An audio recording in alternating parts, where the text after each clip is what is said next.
Want to know the 5 tracks I think that you need to hear on Kanye West Donda? Then you're in the right place. And if you've heard Kanye West Donda already, these are just my 5 favourite tracks. Okay, up first, it is track 4 on the album, Off the Grid. Ever wanted to hear Kanye West on drill? Ever thought that the idea of hearing Kanye West on drill would even be a thing? Well, it is now. It's exactly what it is now with this track, which I do feel is where the album really starts to come to life, no pun intended. Not only do you get this ferocious beat that does eventually shift, like the 808s in the beat shift into this drill beat, but you get some killer features on there as well. Carti starts the thing off by doing his normal weird shit that's not really, I don't even know what it is, but I enjoy it for what it is, and it's truncated, it's kept fairly short so it doesn't outstay its welcome. But this track is all about one man. It's all about 5Yo Foreign. Now, 5Yo Foreign is an artist that I respected, I thought was decent, was doing the kind of New York drill thing, kind of in the shadow of Pop Smoke a little bit, but I didn't realise until this track, and I'm sure I'm not alone on this one, how good a rapper this man actually is. He is given so much room to breathe and to talk and to spit, and he just keeps going and going and going and going and going and going. And honestly, his verse on here is up there with the best features on this album. It gets better with every single listen. And overall, you're just kind of left breathless by the track. It really is just a relentless assault on the senses and kind of a reminder that Kanye isn't just making gospel music. Up second then, and it's actually the next track on the album, track number 5, and it's Hurricane. And yeah, it was always going to be on there. You know me, you know I'm a huge Weeknd fan. So the second his angelic voice appears at the beginning of this track, that you know you're in for a good time. And that's exactly what it is, but it's also a beautiful, beautiful track. Listen, I'm not a religious person, but this does take you somewhere, this track. It's talking about the lightning hitting the beach, and it just takes you somewhere. And then the way it transitions from Abel to Lil Baby, who just continues to crush features with major artists over and over and over again, to the point where you have to stand up and take notice as this guy, as one of the best in the game, even if his style isn't necessarily to your taste. And I'd say that's probably the case for me, but he just keeps delivering on his features to the point where I'm just like, no, this guy is special. And the people who keep working with him and keep getting him to do these features know this already. And listen, the millions of his fans know this already, but these two work together beautifully to create an absolutely sumptuous moment. It's one where you can just shut your eyes and be taken. You can be taken to that beach, in fact. And yeah, you know I was always going to pick this one. A Weeknd feature does give always anything about 10 extra points in my book. Third up then, it's track 7 on the album, and this is Jonah. I absolutely adore this track, guys. The hook that comes from Vori, who really performs well across this album, an artist that I hadn't heard of before. Just a gorgeous, gorgeous hook. Gentle but kind of soaring. Just something to really latch on to as he talks about basically the weight of the world on his shoulders and how he needs help. And similarly, Lil Durk comes through with a very powerful voice, talking about King Von at one point, talking about how that he aspires to be like Kanye and Jay. They're both billionaires, but they're still brothers. Given the name of the title, like I said, I'm not religious, but I know enough. Jonah and the whale, a guy who was swallowed by the weight of the world, effectively, in the whale. That is what that story is all about in the Bible, and that's what this song is all about, dealing with that incredible weight on your shoulders when you're feeling the pressure of the world or your environment or the stress that you're in.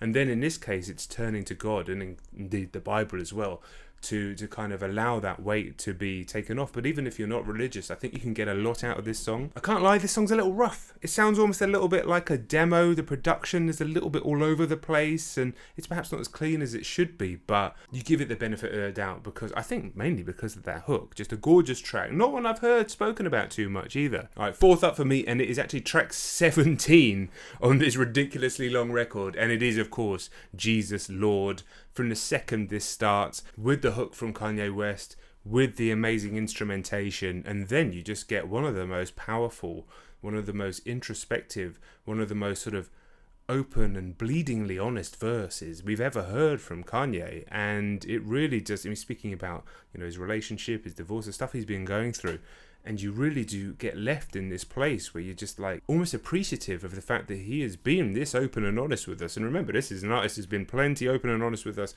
throughout his career. But then, oh my God, then you get the J Electronica verse, which is so good and so incredibly well put together and so complicated that it needs about 10 or 15 listens to even begin to unpack. He just comes in and just delivers. I mean, it's almost so good that you can't even compute what you're hearing, let alone comprehend what you're hearing. You need a textbook, you need Wikipedia open to comprehend some of the stuff he's saying. Extremely powerful, not quite as introspective and personal perhaps as Kanye's verse, but at the same time, like an essential part of this record. The whole thing ends up with a guy talking on the phone, sort of back half of the song. I would probably replace it. There is a different version, of course, with the locks on. I think that's perhaps too many verses for the track, despite its length. But it's that hook, it's those verses, it's that honesty that keeps this track replaying in my mind. An absolute classic. Track number 5, it is number 22 on the record. And it is Come to Life. I put a tweet out saying, get yourself 5 minutes, no distractions, nobody bothering you, no social media, none of that sort of stuff. Put this song on, preferably on headphones if you've got them. Just shut your eyes and just let it wash over you. And honestly, you almost can't help but have a kind of spiritual experience. Like I said, I'm not a man of religion, but I am a man of sort of relative spirituality, and certainly a man that accepts the places that music can take you. The second this song starts with a line, "Here comes all your problems again," you know that you're in for something special. I've heard people talking about this song and it having a serious emotional effect on them. I think it's brought a lot of people to tears. Definitely, if you try what I said earlier, it may well do the same for you. It certainly did for me listening to it just before recording this video, in fact. I think it just makes Kanye so relatable in a way that he hasn't been for a while. So many people are seemingly getting something extremely powerful, moving and important out of this song. After the verses, after the sing, I say verses, it's Kanye singing. We get this beautiful sort of piano outro, or piano dries the second half of the song, and then it goes into this soaring outro. Keys actually played by Tyler, the Creator, of all people.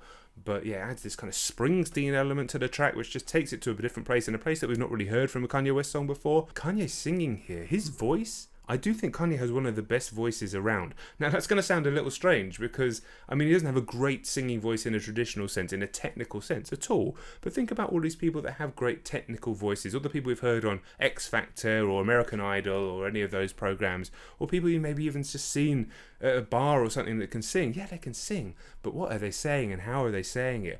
Kanye West's voice, we've heard him sing about life, we've heard him sing about his problems, we've heard him sing about religion, we've heard him sing about so much over these past 20 years that when he gets into that mode and sings like this, I'm sure for a lot of us, and me definitely, it really speaks to me, it speaks to us. And so when he's singing like that, you have to say he has an amazing voice. And the thing is with this song, Kanye West, I've trusted this man, right? I've trusted this man with my emotions. Through the music that he's put out for nearly 20 years, I've trusted this man with my emotions for so long. And sometimes he plays with those emotions. I think that's why we get so affected when we get those scrapped albums or stuff like around here where the album kept getting pushed out, because it feels like, you know, you're bought in so much as a fan. You know, he's spoken to us in so many different ways, kind of whether it's helped us through things, made us see things from different perspectives, even made us laugh, made us see a life or experience a life that we could never even imagine. And here on Come to Life, I feel like that trust that we've had in him for so long is repaid in full, man.